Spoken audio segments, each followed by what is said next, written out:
बोल सकता हूँ। मैकेनिज्म बेस का मतलब होता है कि न्यूट्रिशन आज आज के टाइम पे जनरली उस तरीके से नहीं देखा जा रहा वर्ल्ड लेवल पे। जो पहले देखा जाता था, जैसे कि न्यूट्रिशन को ओनली एक तरीके से डेली रिक्वायरमेंट मानी जाती थी, बट आज के टाइम पे फंक्शनल न्यूट्रिशन की तरफ वर्ल्ड ने रुख कर लिया है। यानी कि वर्ल्ड ग्लोबल जो हेल्थ मार्केट है न्यूट्रा में, वो फंक्शनल न्यूट्रिशन की तरफ वो मुड़ती जा रही है। और ये फंक्शनल न्यूट्रिशन का मतलब है कि डेली रिक्वायरमेंट पूरे करने के साथ साथ कुछ ऐसी चीज़ें जिसमें हम चेंज लाना चाहते हैं, जिसमें को हम इम्प्रूवमेंट देखना चाहते हैं। जैसे किसी की स्ट्रेस है, किसी का थायराइड का फंक्शन है, किसी का न्यूरोलॉजिकल फंक्शन है, किसी का लीवर का फंक्शन है। न्यूट्रिशन के साथ साथ हम अपने बॉडी के फंक्शंस को भी साथ साथ में बेटर कर पाएँ, ऑप्टिमाइज कर पाएँ। इस तरीके से ग्लोबल न्यूट्रास्यूटिकल मार्केट आगे बढ़ रही है।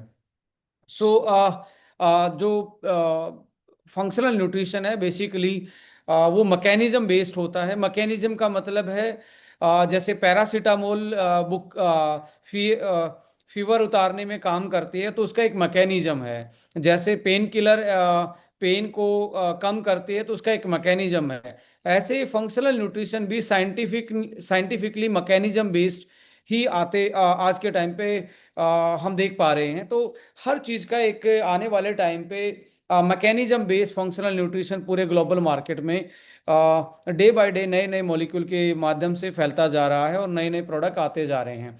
और हमें सबको जान के बड़ा प्राउड होना चाहिए कि दिस इज़ द कंपनी जो डायरेक्ट सेलिंग में एक नया आयाम बना रही है, जो मैकेनिज्म बेस्ड, जिस पर्टिकुलर चीज़ के पीछे एक मैकेनिज्म है, साइंस है, उसके बेस पे अपने प्रोडक्ट में कोई भी चीज़ करती है, क्लेम करती है, तो साइंस के बेस पे, क्लिनिकली वैलिडेशन के बेस पे करती है। जैसे हमने यंग फ्यूल के बारे में जब जब भी डिस्कस किया, तो हमने बताया इसका मैकेनिज्म है एनएडी को बूस्ट करेगा, और एनएडी बूस्ट होते ही हमारे ग्रुप ऑफ एंजाइम जो एंटी एजिंग एंजाइम है, सर्ट्यून जैसी चीज़ें एक्टिवेट होकर हमारी सेल की रीजनरेशन पावर को और उसकी सेल साइकिल को ऑप्टिमाइज करने का काम करते हैं। तो this is called a mechanism based. ऐसे ही आज हम डायबिटीज पे बात करने वाले हैं। और आप सब जानते हैं कि इंडिया को डायबिटिक कैपिटल कहा जाता है, क्योंकि नंबर ऑफ पेशेंट की बात करेंगे पूरे इंडिया में, तो वो डे बाय डे बढ़ते भी जा रहे हैं, पर पूरे वर्ल्ड में सबसे ज़्यादा हमारी ही कंट्री में डायबिटिक पीपल हैं। ये तो हाल तब है जब सारे लोग टेस्ट करवाने नहीं जाते। आपको भी मालूम है इंडिया में कितनी अवेयरनेस है अपने टेस्ट को लेके, अपनी हेल्थ को लेके। लोग इतने कॉन्शियस नहीं होते, फिर भी इतने नंबर ऑफ डाटा हम देखते हैं। यदि सभी का टेस्ट करवाया जाए, तो मुझे लगता है इसमें काफ़ी बड़ा अंतर आपको देखने को मिल सकता है। धीरे धीरे डायबिटीज़ की रिसर्च आगे बढ़ती जा रही है, और धीरे धीरे इसकी अंडरस्टैंडिंग भी बढ़ती जा रही है।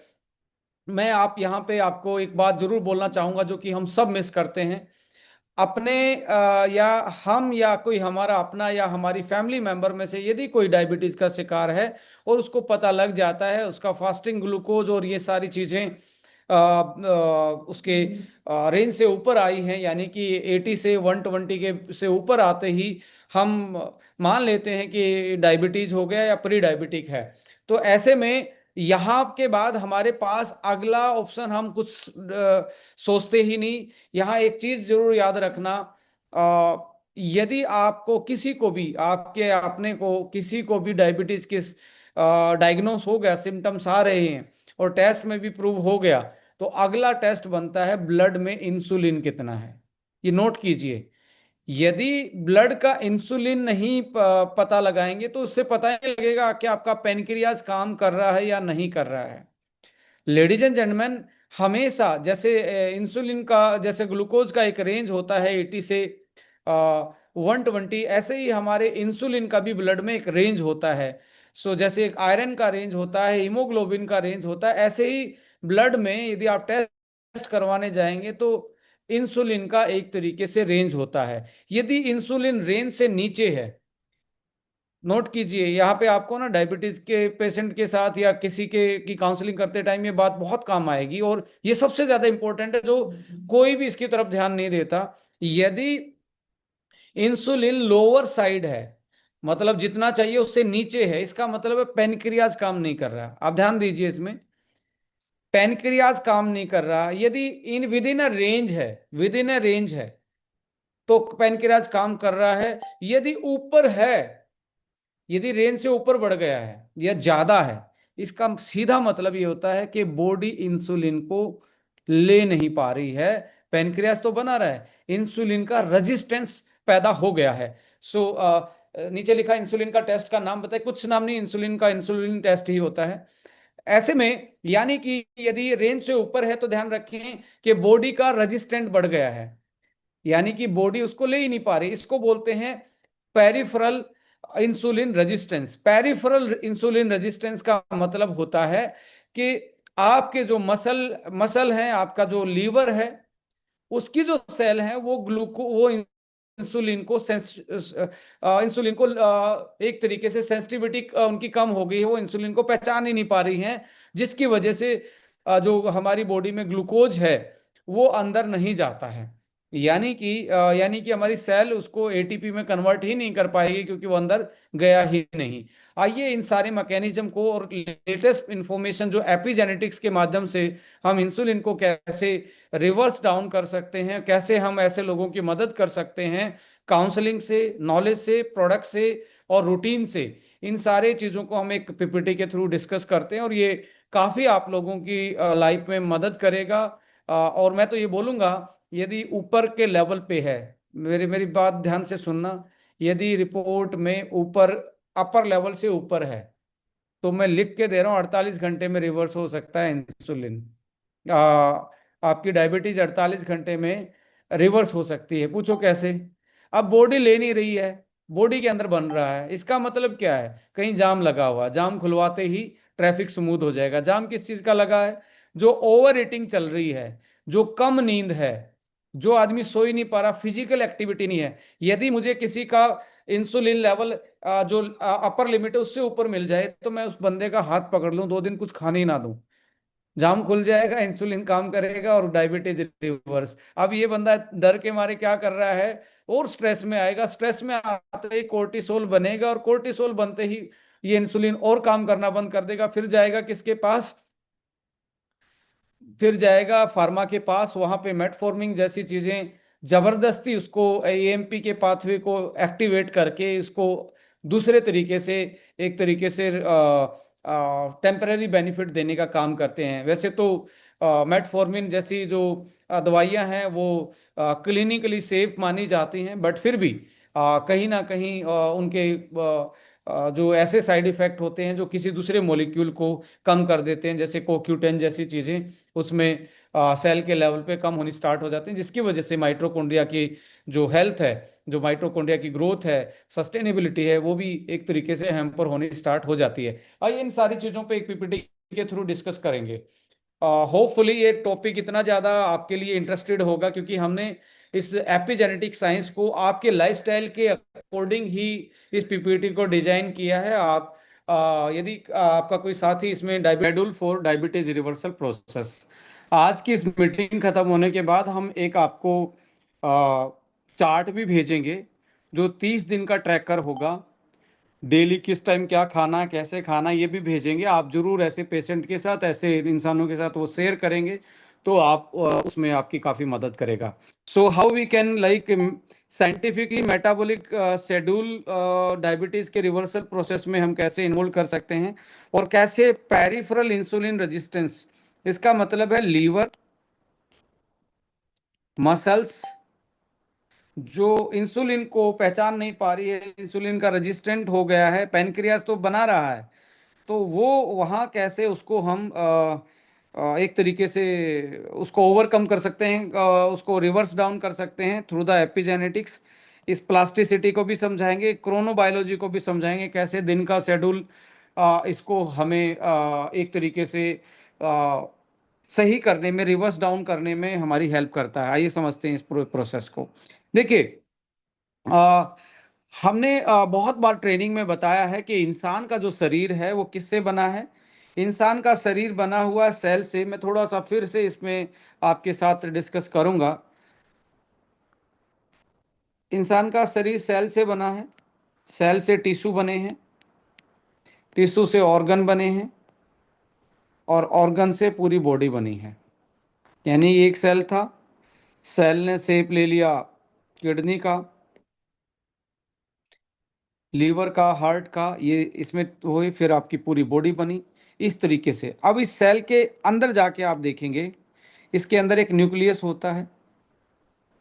न्यूक्लियस होता है, इस न्यूक्लियस के अंदर यदि इसको बाहर निकाल के देखें तो इसी में ही क्रोमोसोम्स होते हैं। क्रोमोसोम्स होते हैं। अब इन्हीं क्रोमोसोम्स में, ये क्रोमोसोम बने होते हैं डीएनए के, इन्हीं में डीएनए होता है। और डीएनए का कुछ हिस्सा मिलके क्या बना देता है, जीन बना देता है। और जीन ही हमारी बॉडी का कंट्रोल करता है, फंक्शन का control. Gene is controlling function of body. हम, हर किसी की अलग अलग शक्ल है, अलग अलग बालों का कलर है, ये सारी चीजें जितनी भी आप देख रहे हैं, ये जीन ही कंट्रोल करता है। राइट।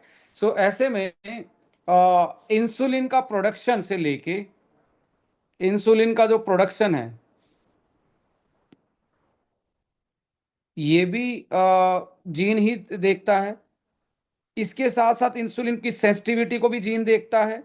सो यहाँ पे अब आपको देखना पड़ेगा ऐसे कौन से जीन हैं जो, और उस क्या, अब ये जो जीन होते हैं ये दो ये इस एक मैकेनिज्म पे काम करते हैं।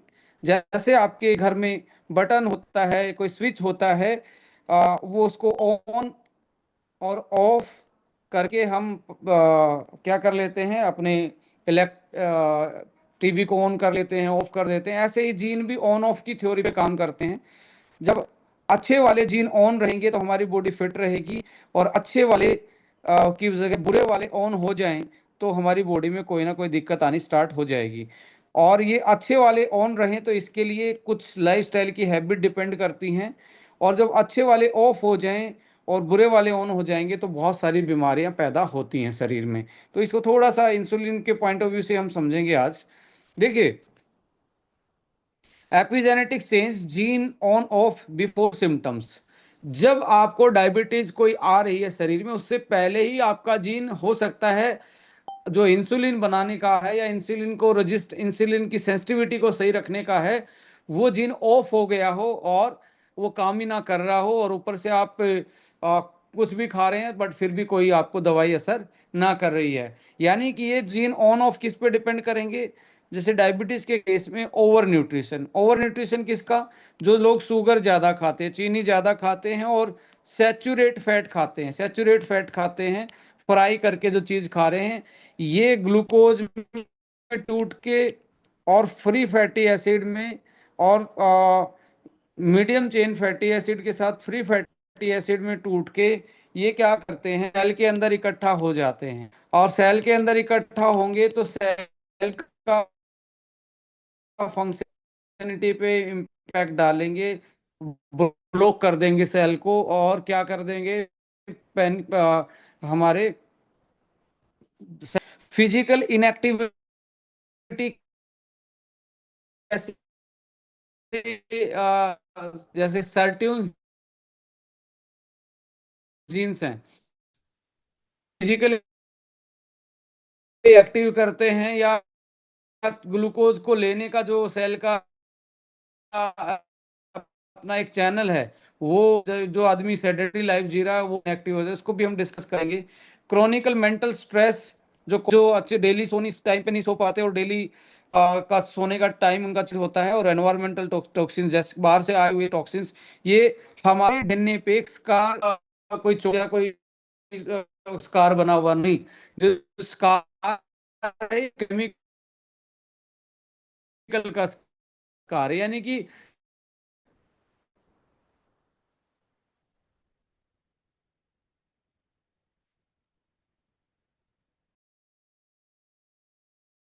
कि जो ये सारी चीजें, ओवर न्यूट्रिशन, फिजिकल एक्टिविटी ज्यादा ना करना, सेडेंट्री लाइफ जीना, मेंटल स्ट्रेस, नींद का पूरा ना होना, एनवायरमेंटल टॉक्सिन्स, ये सारी चीजें डीएनए पे एक केमिकल स्कार बना देते हैं। यानी कि सपोज करें ये ऐसे सीधा था कोई चीज, और ये इसी रास्ते से जा सकता था, तो अभी ये केमिकल का क्या कर देंगे, यहाँ पे कुछ टैग कर देंगे, तो ये अंदर यानी कि ये इसके अंदर जा ही नहीं पाएगा, इसके वजह से इस तरीके से ये चेंजेस लाते हैं।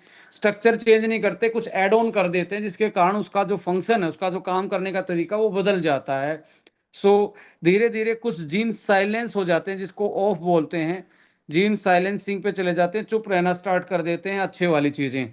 और अल्टीमेटली आप देखेंगे जो जीन रिस्पॉन्सिबल हैं हमारी ग्लूकोज के मेटाबॉलिज्म के लिए, INS नाम का एक जीन होता है। जैसे हमने सर्ट्यून जीन्स पढ़े हैं, ऐसे ही INS नाम का एक जीन होता है जो इंसुलिन के प्रोडक्शन को एक तरीके से मॉनिटर करता है पैनक्रियाज में। यदि ये ऑफ हो जाए तो पैनक्रियाज क्या कर देगा, इंसुलिन बनाना बंद कर देगा। अब लोग क्या करेंगे, बाहर से इंसुलिन देना स्टार्ट करेंगे, और पैनक्रियाज का इंसुलिन वाला बनाने वाला जीन ऑफ हो गया है। सो मैनी रीजन, उसका भी मैं डिस्कस करूंगा क्या क्या रीजन है। एक Prague C1A mitochondrial function health and energy. Mitochondria, इसी माइट्रोकॉन्ड्रिया को कंट्रोल करने का काम जो जीन है, ये नाम का जीन करता है। याद रखने की जरूरत नहीं, मैं बोल रहा हूँ हर जो फंक्शन है बॉडी में वो जीन के थ्रू ही होता है। और आप देखेंगे ग्लूटाफोर ग्लूकोज ट्रांसपोर्टर, जैसे सेल के अंदर ग्लूकोज को जाना है तो ये ग्लूटाफोर चैनल के थ्रू ही जाता है। और GLP, आजकल बड़ा इसके ऊपर बहुत सारे वेट मैनेजमेंट की चीज़ें, इंजेक्शन चल रहा है GLP। ये जब सैलेड खाते हो अपनी डाइट में, और सैलेड पेट में जाके छोटी छोटी चीज़ में टूट जाता है, वो स्मॉल चेन फैटी एसिड में टूट जाता है। और स्मॉल चेन फैटी एसिड जो पेट के अंदर की लाइन है हमारी, गट लाइन है, इसके अंदर ये इसको एक्टिवेट कर देते हैं GLP को, जो इंसुलिन की सेंसिटिविटी को बढ़ा देता है। इसलिए फाइबर खाना डायबिटीज वालों के लिए बहुत ज़्यादा जरूरी है, सभी के लिए जरूरी है, बट इसको मैं और ज़्यादा एक्सप्लेन करूंगा आप लोगों के साथ। अल्टीमेटली आप देखेंगे कोर्टिसोल, जो पूरा नहीं सो पाते और जो टाइम पे नहीं उठते और जो सुबह की सनलाइट नहीं लेते। मैं हर बार क्यों कहता हूं कि 20 मिनट सुबह उठ के सूरज के एक्सपोजर में जाइए। सनलाइट क्या करती है, सनलाइट मेलाटोनिन, मेलाटोनिन, मैं इसको एक्सप्लेन करता हूं। सनलाइट क्या करती है, एक हमारा नींद का हार्मोन होता है, स्लीप हार्मोन होता है, जिसका नाम है मेलाटोनिन। अब ये जो मेलाटोनिन बना रहेगा तो बॉडी का कोर्टिसोल लेवल भी बना रहेगा। और कोर्टिसोल का काम क्या होता है, स्ट्रेस हार्मोन होता है। देखिए ये बॉडी में एक लेवल तक तो चाहिए, बट ये लेवल से ऊपर बना रहे और नीचे ना आए। रात को ये ऊपर बढ़ जाता है, जब जब मेलाटोनिन बनेगा, नींद वाला हार्मोन बनेगा, ये भी ऊपर चला जाता है। बॉडी का मैकेनिज्म है अंदर की चीजों को क्लीन करने के लिए। यदि ये दिन में भी बना रहे तो ये शरीर को डैमेज कर सकता है, शरीर की सेल को खराब कर सकता है, इंसुलिन की सेंसिटिविटी को खराब कर सकता है, इनसेंसिटिविटी कर सकता है। अब ये कैसे खत्म होता है, जब आप सुबह की किरण देखते हो, सुबह का सन देखते हो, जब सुबह की सनलाइट आप देखते हो तो वो क्या करती है, हमारी आंखों में पड़ती है। अब ये सुबह की सनलाइट जब आंखों में पड़ती है तो इससे हमारे ब्रेन के लेवल पे एक मैसेज आता है, ब्रेन पे मैसेज आता है। ये ब्रेन के उस हिस्से को एक्टिवेट करता है जो मेलाटोनिन बनाना बंद कर देगा। अब मेलाटोनिन बंद हो जाएगा तो कोर्टिसोल भी एक तरीके से कंट्रोल में आ जाएगा।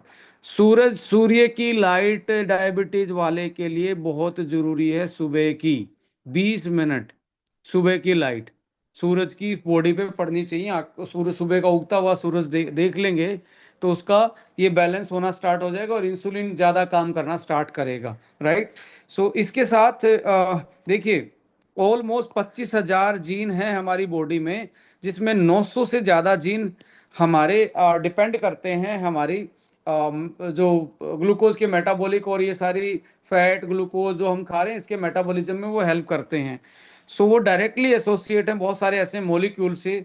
जैसे आप देखेंगे यदि फोलिक एसिड की कमी हो जाए, फोलिक एसिड की कमी हो जाए तो इंसुलिन बनाने वाले जो हमारे जीन हैं वो काम करना बंद कर देंगे। अब खाली आप देखिए, आप कुछ खिलाते रहे बंदे को और फोलिक एसिड की कमी है तो फिर क्या होगा, फिर अल्टीमेटली बिना फोलिक एसिड के जीन वापस से ऑन नहीं होंगे, ऑफ ही रहेंगे।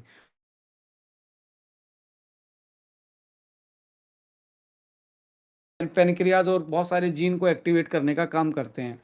देखिए, कोर्टिसोल लेवल यदि सूर्य सुबह ज्यादा बना हुआ तो और मेलाटोनिन अभी सूरज देख ही नहीं रहे लोग, तो क्या करेगा, ब्लॉक कर देगा glut four translocation, increase hepatic glucose output. ये क्या बोल रहे हैं कि भाई साहब जो चैनल है सेल के अंदर का जो दरवाजा है, ये इसी चैनल के थ्रू जाएगा।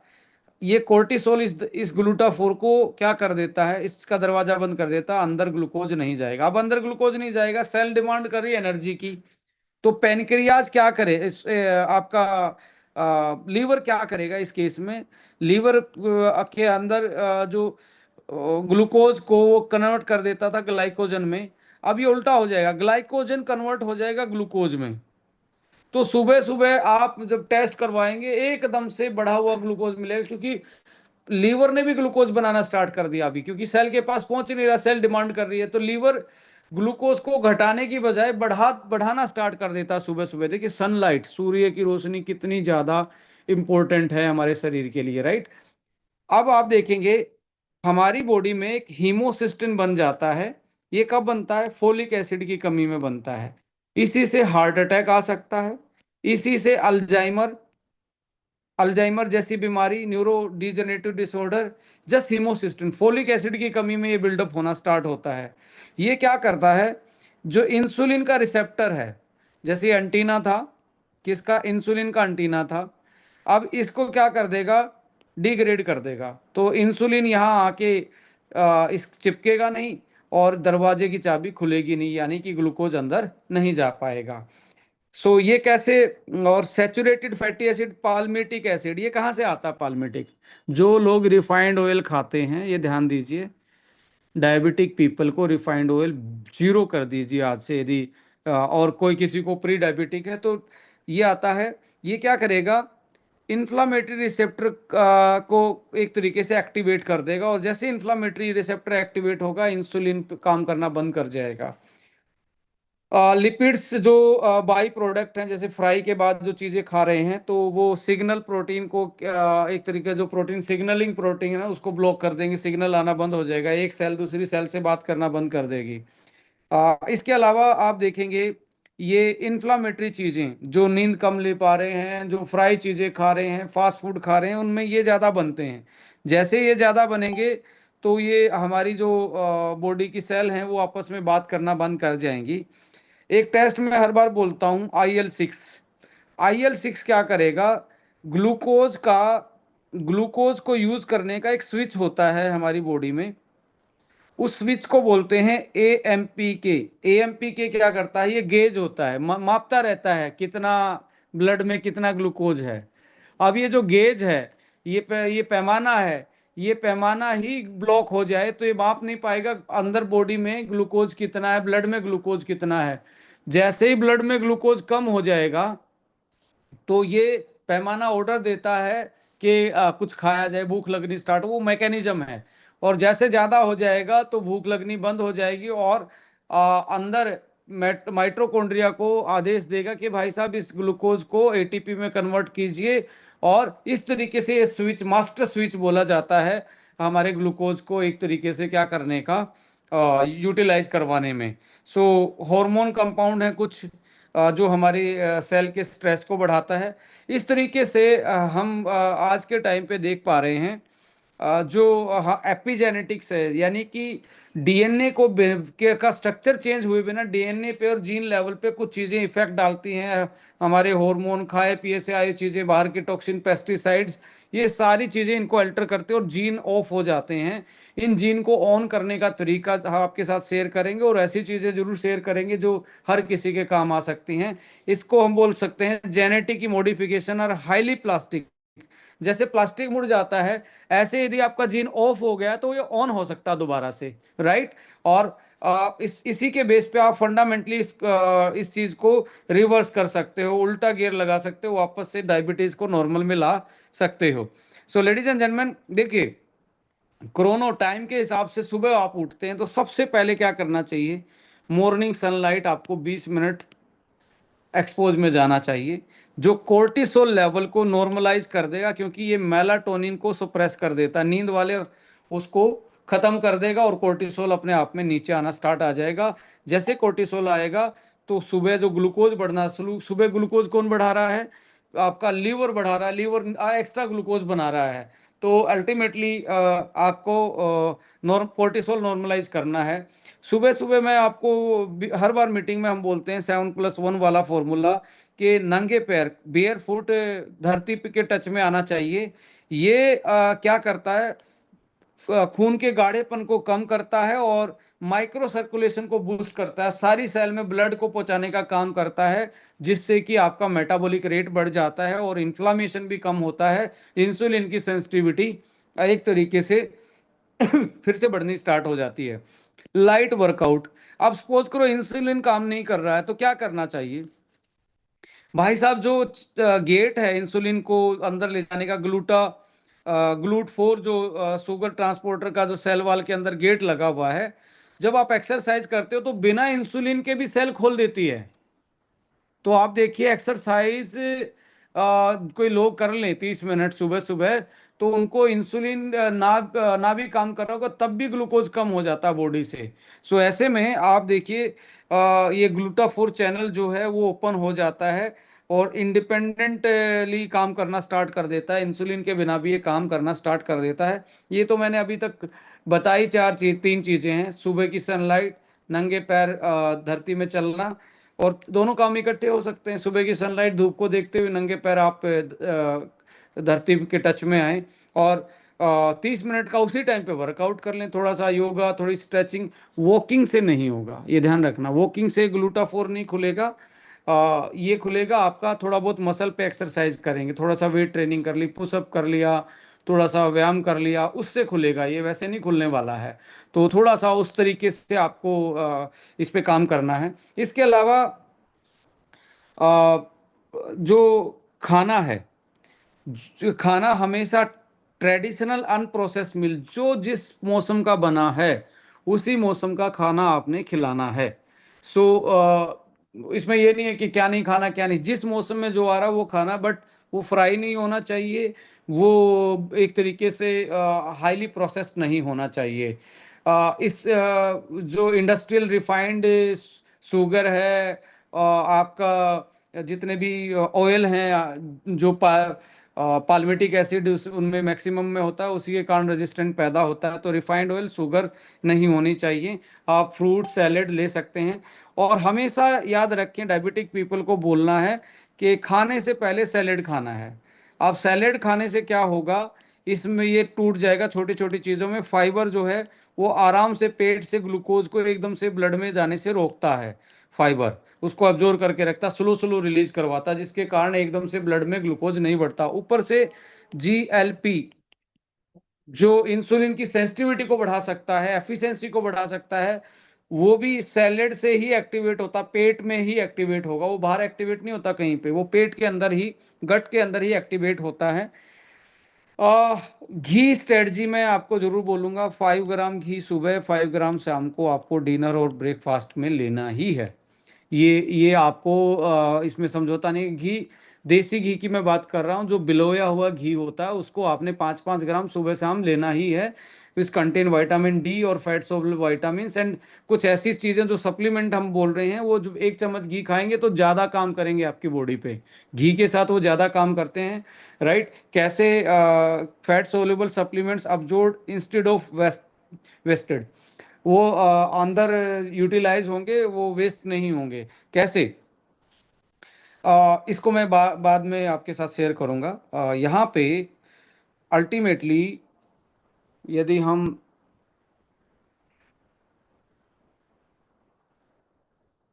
गाला डायबिटीज, कैसे हम किन किन चीज़ों का ध्यान रख सकते हैं। Epigenetic landscape for diabetic type 2 के लिए हमने जो बात की, जीन स्लाइसिंग हो जाता है और ये जीन काम करना बंद कर जाएंगे। सुबह की 20 मिनट की light, bear foot earthing, 30 minute का वर्कआउट, कैसे कैसे ऑप्टिमाइज स्लीप एंड हाइड्रेशन, कैसे पूरी नींद लेके भी इन चीज़ों को क्लियर किया जा सकता है। न्यूट्रिशनल गैप को, सीजनल ट्रेडिशनल अनप्रोसेस्ड मील को आप यूज करेंगे। सैलेड बिफोर मील सीक्वेंस, हमेशा डायबिटीज को बताना है कि भाई सैलेड खाना ही है खाना खाने से पहले, राइट? स्ट्रेटजिक स्पीड डोज देसी घी 5-5 ग्राम सुबह शाम, लिपोफिलिक फैट कैरियर के रूप में हम इसको बोलते हैं। अब बायोकेमिकल एक्शन, टारगेट सप्लीमेंट क्या कैसे काम करेंगे, जैसे हर्बोन्यूट्रिजेनिक्स का जो डाइवाइटल वन है उसमें बर्बरीन होता है, 98% स्ट्रेंथ का बर्बरीन डला हुआ है। ये जैसे मेटफॉर्मिन काम करता है, डायबिटीज में कौन सी दवाई लेते हैं, मैक्सिमम मेटफॉर्मिन लिया जाता है, वो सेम एक तरीके से बर्बरीन का सेम काम है, बट ये प्लांट ओरिएंटेड, इसका कोई साइड इफेक्ट नहीं होता है।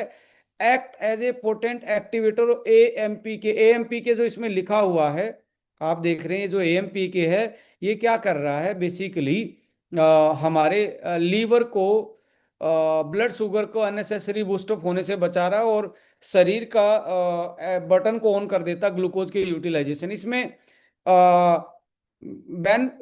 बेनफोथायमिन जो है डला हुआ है, जो आपकी किडनी और नर्व्स को भी बचाता है। इसी में जो चीज डली है वो किडनी और नर्व्स को बचाने के लिए भी है। क्रोमियम जो है वो इंसुलिन रिसेप्टर को एक्टिवेट कर देता है, जैसे इन स्ट्रेस के कारण इंसुलिन रिसेप्टर की रेजिस्टेंस पैदा हो गया, इनसेंसिटिविटी, तो क्रोमियम क्या करता है इसमें डला हुआ, इंसुलिन के सेंसिटिविटी को इंक्रीज कर देता है।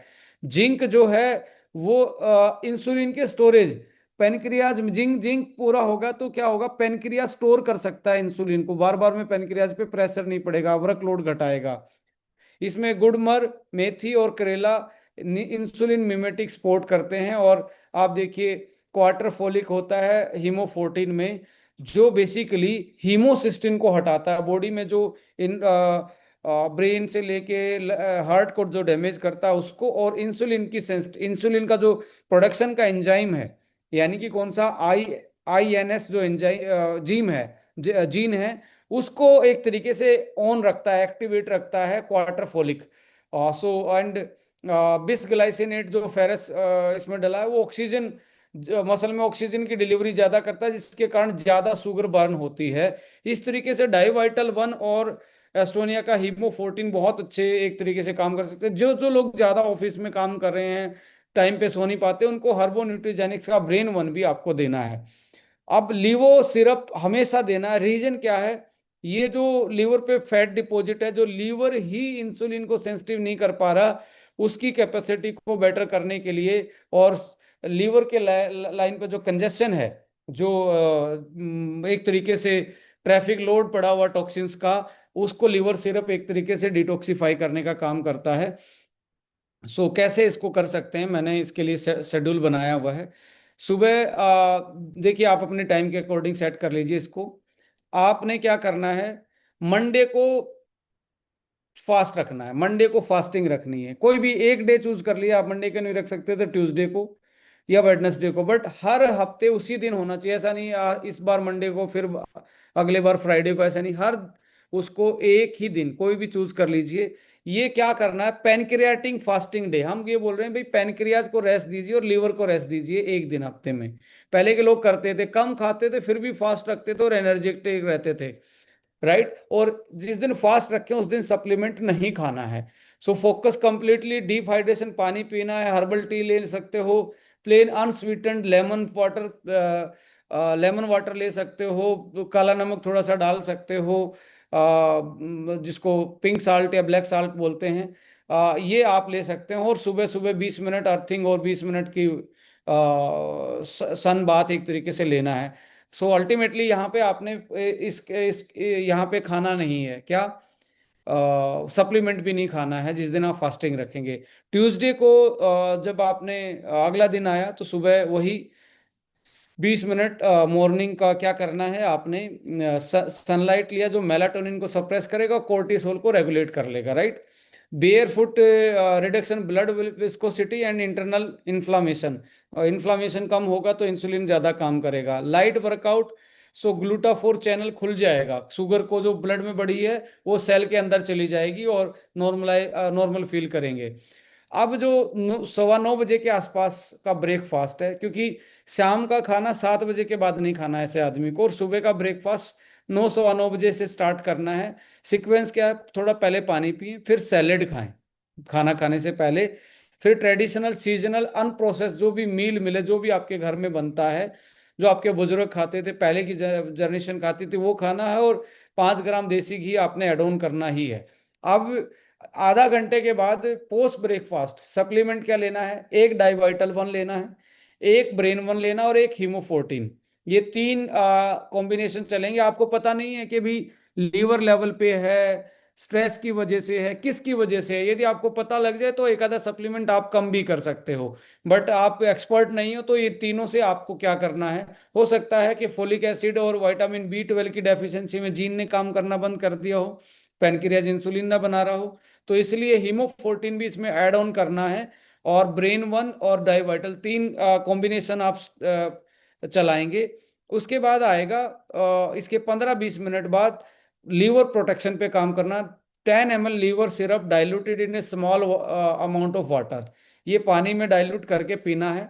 अब 1:30 बजे के आसपास फिर आपने लंच कर सकते हो, रो सैलेड बिफोर मील। और उसके बाद पोस्ट मील वर्जासन कर सकते हो दोपहर को, बहुत बेटर रहता है। आप वैसी पोजीशन में बैठ सकते हो वर्जासन की में 5 से 10 मिनट, जो आपके पैनक्रियाटिक और गट लाइन को एक तरीके से, और जो बाइल सिक्रीशन है उसको बैलेंस करने का काम करता है। इसके बाद आता है आपका जो डिनर है, 6:30 से 7 के बीच में हो जाना चाहिए, क्योंकि आपको स्ट्रिक्टली 7 PM और सुबह 9 बजे तक के बीच का 14 घंटे का गैप रखना है। इसमें आप पानी पी सकते हो, ग्रीन टी ले सकते हो और कुछ नहीं ले सकते। 1 महीने करेंगे तो हम 1 महीने में मानते हैं 80 to 90% लोग हैं अपनी डायबिटीज को रिवर्स कर पाएंगे। ऑलमोस्ट 80 to 90% लोग रिवर्स कर पाएंगे अपनी डायबिटीज को। और वही फिर आपने 5 ग्राम देसी घी रात को भी खाना, और सोते टाइम आपने एक डाइवाइटल वन और एक ब्रेन वन ये लेना है। अब यहाँ पे हीमोफोर्टिन रात को नहीं लेना है। 7 बजे फिर से आपने 15-20 मिनट सप्लीमेंट के बाद फिर लिवोवन सिरप लेना है हल्के से पानी के साथ। और रात को 10 से 11 बजे स्लीप को ऑप्टिमाइज कीजिए। यदि आपका रूटीन अलग है तो आप इसको ऑप्टिमाइज कर सकते हैं। देखिए, एक चीज और मैं बताने वाला हूँ। एक बल्ब आता है जो सुबह की लाइट जैसा रोशनी देता है, डालिए आज गूगल पे, यदि आप सूर्य नहीं देख पाते, सुबह सुबह ब्रश करते टाइम उस बल्ब को आप अपने बाथरूम में या कहीं पे भी लगाएं, उसके सामने खड़े हो जाएं, सूर्य जैसी रोशनी देता है, ऐसा बल्ब आता है। रोशनी नहीं देगा, वो लाइट देगा जो आंखों में पड़ेगी और मेलाटोनिन का प्रोडक्शन रुक जाएगा, हमारा दिमाग सोचेगा कि सुबह की सनलाइट है। तो ऐसा भी आप कर सकते हैं। अब हमने जो आपको बताया उसका महत्व क्या है, उसका इंपॉर्टेंस क्या है। 6:30 बजे का early morning blue spectrum light suppress melatonin. Sunlight क्यों लेनी है, मेलाटोनिन को सप्रेस करेगा और स्टेबलाइज करेगा मॉर्निंग कोर्टिसोल, ये जो स्ट्रेस हार्मोन है, directly prevent stress induce walking blood sugar spike. तो सुबह सुबह एकदम से हमारी जो ब्लड शुगर बढ़ती है उसको डायरेक्टली ये एक तरीके से बैलेंस करेगा। इसके बाद आएगा फिर आपने बेयर फुट के साथ में reduce wide low grade inflammation, जो बॉडी में इन्फ्लामेशन स्टार्ट हो रखी है उसको कंट्रोल करेगा धरती का टच। लाइट वर्कआउट फिर आपका चैनल खोल देगा ग्लूकोज का, जो आप इंसुलिन भी काम नहीं करा फिर भी आपका ग्लूकोज कम होना स्टार्ट हो जाएगा। फाइबर जो है वो स्लो डाउन कर देगा कार्बोहाइड्रेट के डाइजेशन को, अब्जॉर्प्शन को, एकदम से ब्लड के ग्लूकोज में बॉडी से पेट से गट से ग्लूकोज को बढ़ने नहीं देगा। आप यहाँ प्रोबायोटिक भी ले सकते हैं, इसमें थोड़ी सी दही भी ऐड कर सकते हैं, ट्रेडिशनल फूड में मैंने वो बोला ही, वो वैसी उसी तरीके से आप लें। इसके बाद 5 ग्राम जो देसी घी है वो क्या कर रहा है, short chain fatty acid butyric acid होता है इसमें, lower the glycemic index of meal and protect the integrity of gut line. अंदर के पेट की जो गट लाइन है हमारे, उसको प्रोटेक्ट करता है और एक तरीके से ग्लाइसेमिक इंडेक्स को कंट्रोल करता है, एकदम से ग्लूकोज को बढ़ने नहीं देता। जो डाइवाइटल वन आप सुबह 9:45 पे ले रहे हैं और ब्रेन वन और हीमोफोर्टिन ले रहे हैं, ये क्या कर रहे हैं, इसमें बार्बरिन, बेन्फोथायामिन, DHA, कोक्यूटेन एंड रेवोस्ट्रोल, ये मेन मॉलिक्यूल हैं जो आपको प्रोटेक्शन भी दे रहे हैं और आपके इंसुलिन के प्रोडक्शन से लेके उसकी सेंसिटिविटी को बेटर कर रहे हैं। मॉर्निंग लीवर जब 10 ml सिरप का काम क्या है, ये हिपैटिक इंसुलिन सेंसिटिविटी, जो लीवर के लेवल पे सेंसिटिविटी रुकी हुई थी, क्योंकि लीवर ग्लूकोज को घटाने की बजाय ग्लूकोज को बढ़ाने लग जाता है ऐसे, जब लीवर ही इंसुलिन को सेंस नहीं करेगा, तो ऐसे में जो आपका लिवर सिरप है वो सेंस करने में हेल्प करवाता है और बाइल फ्लो को मॉर्निंग डाइजेशन के लिए ऑप्टिमाइज करता है, यानी कि लीवर का जो बाइल बनना है उसको ऑप्टिमाइज करेगा, तो खाया पिया अच्छे से पचेगा और आपका बॉडी का न्यूट्रिशनल रिक्वायरमेंट भी एक तरीके से पूरा होना स्टार्ट करेगा। लंच फेज में वर्जासना जो 5 से 10 मिनट वर्जासन करना वो जरूरी है, क्योंकि optimize digestive flow and lower the post meal spike, एकदम से मील के बाद जो ग्लूकोज स्पाइक हो ना उसको लोअर करता वर्जासन। सैलेड जो हमने डिस्कस किया, ये आपको रात का डिनर 7 बजे के बाद से पहले से फिनिश कर लेना, और रात का डाइवर्टल और ब्रेन वन कोर्टिसोल लेवल और स्लीप को बैलेंस करने का काम करता है रात को, और एक तरीके से कंप्लीट अब्जॉर्प्शन में आपकी हेल्प करेगा रात को, ऑप्टिमाइजेशन में आपकी पेनक्रियाज हेल्थ से लेके आपकी इंसुलिन की सेंसिटिविटी और आपके जो स्ट्रेस वाली चीज़ें थे उसको ऑप्टिमाइज करके आपकी बॉडी के ग्लाइसेमिक हेल्थ को बेटर करने का काम करेगा। So stop your liver from dumping excess sugar while you sleep. जब आपका इंसुलिन सेंसिटिव नहीं होता लिवर पे, तो लिवर रात को भी शुगर बढ़ाता रहता है ब्लड में, तो लिवर से सिरप वहाँ पे लेने के बाद लिवर को एक तरीके से क्लियर कर देता है, फैट जो एक्यूमुलेटेड है उसको चेंज करना स्टार्ट कर देता है, इंसुलिन की सेंसिटिविटी बढ़ा देता है। और 6 से 8 घंटे का रेस्ट जो है वो बहुत इंपॉर्टेंट है, जो आपके स्ट्रेस हार्मोन को कंट्रोल करने का काम करेगा। अभी 30 दिन में होगा क्या, मैं इस बात पे आप थोड़ा सा गौर करेंगे। 30 दिन में हो क्या, पहले 7 दिन में सिरकेडियन रीसेट होगा और इंटरनल फ्लूइड करेक्शन पे जाएगी बॉडी। पहले 7 दिन में क्या चेंज आएगा यदि आप ये टैक्टिस अपनाते हो। यहाँ पे आपका सेंट्रल क्लॉक जो है, मॉर्निंग सनलाइट आप देखेंगे और रात को 10 बजे सोना स्टार्ट कर देंगे, वो आपका सेंटर जो दिमाग का क्लॉक है वो सेट होना स्टार्ट हो जाएगा, और आपके हार्मोन सिक्रीशन ये बैलेंस होना स्टार्ट हो जाएंगे, तो बॉडी में जो डैमेज वाली चीजें हैं वो कम हो जाएंगी और हेल्दी वाली चीजें बढ़ना स्टार्ट हो जाएंगी। सो अल्टीमेटली जो आप चेंज क्या देखेंगे, यो आप नोटिस करेंगे मॉर्निंग में जो आपको टायर्डनेस लगते हैं ना, डायबिटीज वाले को लो एनर्जी लगता है, टूटा हुआ शरीर मिलता है, वो धीरे धीरे आपको एक एनर्जेटिक के रूप में 1 हफ्ते में चेंजेस आने लगेंगे। 8 से 15 दिन के बीच में क्या होगा, लीवर का जो जमा था फैट वो धीरे धीरे पिघलना स्टार्ट होगा, बाहर निकला, और लीवर से लीवर के लेवल पे इंसुलिन की सेंसिटिविटी बढ़ेगी, और यहाँ पे मंडे का जो फास्ट है वो लीवर के फैट को बाहर निकालेगा और एक तरीके से ज़्यादा लीवर को एक्टिव करेगा। सो इंसुलिन की सेंसिटिविटी हिपेटिक लेवल पे बढ़ेगी, फैट लेवल ड्रॉप चला जाएगा, और morning fasting blood sugar number will begin to noticeable trend downward. तो 8वें से 15वें दिन में जाके आपका देखेंगे मॉर्निंग में जो इन आपकी ब्लड ग्लूकोज बढ़ा है वो कम होना स्टार्ट हो जाएगा, और post meal energy slumps will start disappear. खाना खाने के बाद एकदम से जो टायर्डनेस बढ़ती थी डायबिटिक पीपल को, वो भी एक तरीके से डिसअपियर 8 से 15 दिन में नोटिसेबल चेंज होना स्टार्ट हो जाएगा। 16 से 30 दिन के बीच में एपिजेनेटिक पैटर्न और फिक्स जो सेंसिटिविटी है वो फिक्स होनी स्टार्ट हो जाएगी।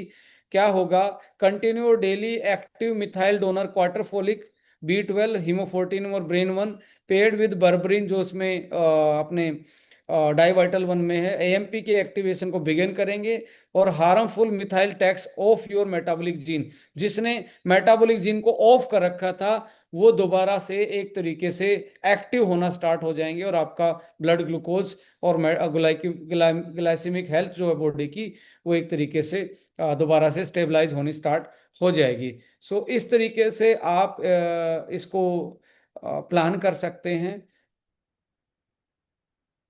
ये हम एक पूरा आपके साथ पूरे महीने का शेयर करने वाले हैं।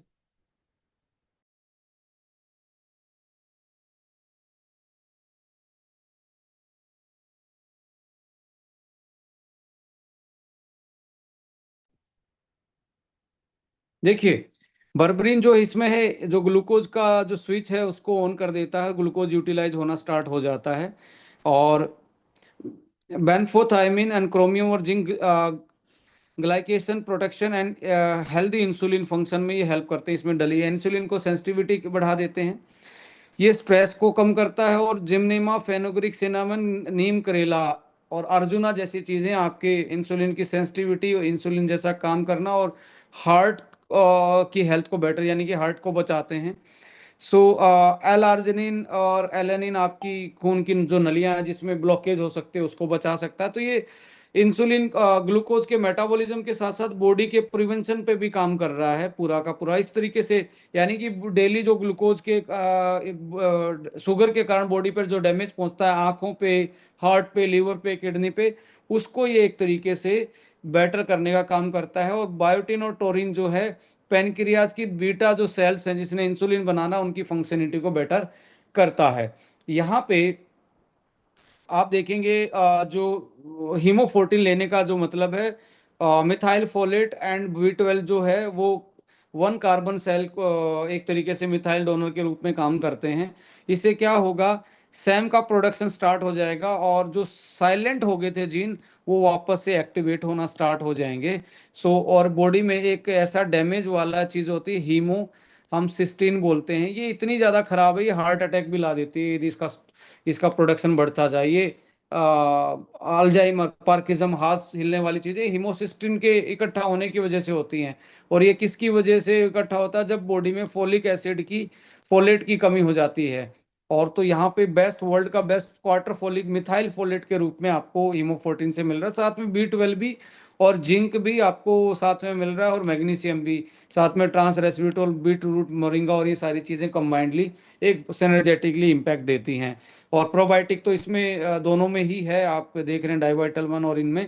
इसके साथ ब्रेन वन जो है KSM 66 अश्वगंधा बोकोपा, जिनको lower the stress induce cortisol, जो स्ट्रेस के कारण कोर्टिसोल बढ़ा जिसके कारण इंसुलिन काम नहीं कर रहा उसको एक तरीके से लोअर कर देते हैं।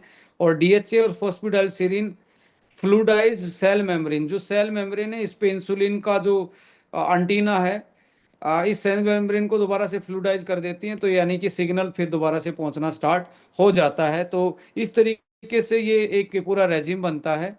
साथ में आपका लीवर को आपने टारगेट रखना ही है, लिवो 1 सिरप जरूर इसमें जाएगा। सो मैंने डिस्कस किया कि मंडे को रेस्ट रखना है अपने, 24 घंटे का पेनक्रियाटिक फास्टिंग रेस्ट रखना है। ट्यूसडे से सैटरडे रीबिल्डिंग फेज है, संडे को एक्टिव रिकवरी फेज है। सो इस तरीके से आप टारगेट कर सकते हो।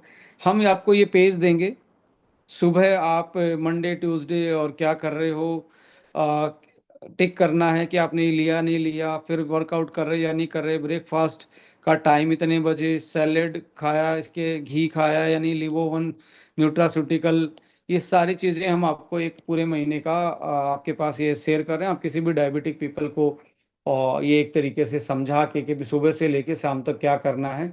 9 बजे खाने की विंडो खुलेगी, 7 बजे बंद हो जाएगी। 5-5 ग्राम घी खाना है, पहले सैलेड खाना है, थोड़ा सा सुबह कर्ड या दही ले सकते हैं, सीजनल जो आपके लोकल फूड है उसको ही खाना है, कोई ज्यादा नहीं खा, जैसे कोई बोलता है आपको मैंगो नहीं खाना, बनाना नहीं, खा सकते हैं बट पोर्शन साइज कम रखना मीठे फ्रूट्स का, ज्यादा से ज्यादा सैलेड और वेजिटेबल पे फोकस ज्यादा करना है। और सप्लीमेंटेशन आपको प्रॉपर रखनी है। और सुबह ये 3 मेडिसिन है, सनलाइट, धरती का टच और एक्सरसाइज, ये जरूर करनी है। और फिर पानी, फिर सैलेड और ट्रेडिशनल फूड, 5 ग्राम घी, फिर आपका हीमोफोर्टीन और डाइवाइटल 1 और ब्रेन 1 सुबह एक एक कैप्सूल, और उनके 15 मिनट के बाद 10 ml लीवर सिरप। इस तरीके से सुबह शाम ये सप्लीमेंटेशन और चीज़ों का ध्यान रखें कि आपको रिफाइंड ऑयल और आपका जो रिफाइंड शुगर है इसको आप अवॉइड करेंगे तो डेफिनेटली आप अपने एपिजेनेटिक्स क्लॉक को वापस से बैलेंस कर पाएंगे और वापस से आप नॉर्मल स्टेज में आ सकते हैं। पॉइंट टू बी रिमेंबर क्या है, डायबिटीज़ है तो इंसुलिन का टेस्ट जरूर करवाएं कि बॉडी में इंसुलिन कितना है। यदि ये लोअर साइड है तो पेनक्रियाज काम नहीं कर रहा। ये जो हमने डिस्कस किया है दोनों टाइम में काम आएगा। अब पेनक्रियाज कम काम कर रहा है तो ऐसे में सोमवार वाला जो फास्ट है उस पे थोड़ा सा कंट्रोल रखें, वो आधे दिन का कर लें, राइट। यदि ये ज़्यादा है, इंसुलिन नॉर्मल लिमिट से ज़्यादा, तो फास्ट आप 24 की बजाय 30 घंटे का भी बढ़ाएंगे तो जल्दी काम हो जाएगा आपका। हफ्ते 10 दिन में आप बेटर फील करेंगे, 2 दिन में ही उसका असर दिखना स्टार्ट होता है, राइट। सो इंसुलिन का टेस्ट जरूर उसको रिकमेंड करें। और साथ में फोलेट यानी कि फोलिक एसिड का टेस्ट भी करवा सकते हैं। फोलिक एसिड कितना बॉडी में, आयरन कितना है, ये टेस्ट भी, बी 12 कितना है, ये टेस्ट भी करवाएंगे तो आपको रियलाइज होगा कि मैक्सिमम केसेस में विटामिन डी की कमी मिलेगी, आयरन की, B12 की, फोलिक एसिड की, ये कमी मिलेगी डायबिटीज पीपल में। तो ये तो फूड से आप जो ले रहे हो तो उसमें हो सकता है कि लीवर इनको एक्टिवेट नहीं कर पा रहा हो, तो सीधा एक्टिवेट फॉर्म में आपको मिल रहा है हीमोफोर्टिन और डाइवाइटल वन में और ब्रेन वन में, सारी चीजें तो आपकी बॉडी को दोबारा से ऑप्टिमाइज करेंगी। राइट। सो आप ये वाला जो हमने पूरा सेशन किया है, ये पीपीटी और ये जो चार्ट है, पूरे महीने का फ्लो चार्ट है, ये आपको मिले तो ये स्कैन करके इस कम्युनिटी का हिस्सा बन जाओ। इसको स्कैन करो, आप डायरेक्टली कनेक्ट हो जाओगे और आपको डायरेक्टली मैसेज पहुंच जाएगा इसका। और आप अपने कंपनी के सोशल मीडिया हैंडलिंग्स को भी यहाँ से ज्वाइन कर सकते हो डेली अपडेट्स के लिए, डेली इंफॉर्मेशन के लिए। So thank you so much for connecting with us. आप लोगों ने कैसे हमने आज डिस्कस किया कैसे ही हमारे ग्लूकोज की मेटाबॉलिज्म को, जिसमें इंसुलिन की सेंसिटिविटी है, सेल का जो एंटीना है, ये सारी चीज़ें, पैनक्रियाज की बीटा सेल है, ये सारी जीन ही कंट्रोल करते हैं। और जीन कहीं ना कहीं हमारे फिजिकल वर्कआउट ना करने की वजह से, ज़्यादा खाने की वजह से, और गलत चीज़ें खाने की वजह से, और टाइम पे ना सोने की वजह से, और बार बार खाने की वजह से, हमारे और शरीर में कुछ कमियों की वजह से, folic acid, B12, vitamin B complex की कमी से ये जीन ज़्यादा काम नहीं कर पाते। इसकी वजह से बहुत सारे लोग आज के टाइम पर डायबिटीज़ हो रहे हैं। आइए बहुत सारे लोगों की लाइफ में फिर से एक आस जगाएं और उनको सही रास्ता दिखाएं कि वो डायबिटीज़ को रिवर्स कर सकते हैं, बिना फार्मा की हेल्प के रिवर्स कर सकते हैं। और थोड़ा सा 30 दिन तक का सर्विलेंस रखेंगे तो उनका लाइफस्टाइल बदल जाएगा और उनकी डायबिटीज भी रिवर्स हो जाएगी। So thank you so much, wish you all the best, have a nice day. आप लोगों ने